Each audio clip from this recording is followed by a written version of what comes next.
Бүгін біз қазақ халқының ұрпақтан-ұрпаққа мұра болып келе жатырған ойындарының бірі, яғни асықпен ойналатын ойындарының бірі қан талапай ойынымен таныс боламыз. Жалпы біз осы қан талапай ойынын асықтармен ойнаймыз екен балалар.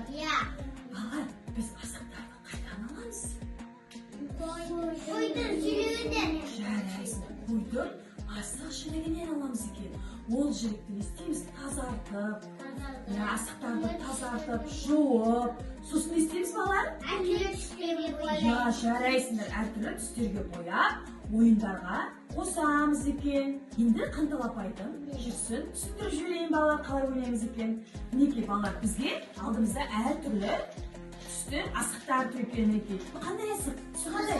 Қызыл. Бұл қан талапайдың қан асығы болып саналады екен балалар. Қазір мен мына асықтарды сіздерге ортаға шашамын. Талапай-ау талапай, табылды ойын алақай дегенде, сендер не істейсіңдер асықты? Асықтарды жинаймыз. Сол жинаған асықтардың ішінен осы қан асығы кімге түседі?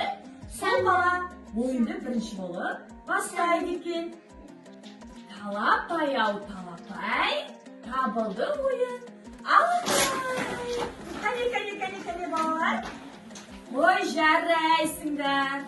Жақсы балалар. Санжар, санай қойшы. Мына бармыз. Мында санайықшы. 1, 2, 3, 4, 5, 6. Димаш, сен санай қойшы. 4, 5. Жарайсың, 5 асық екен Димашта. Жаныр сөйте неше асық екен?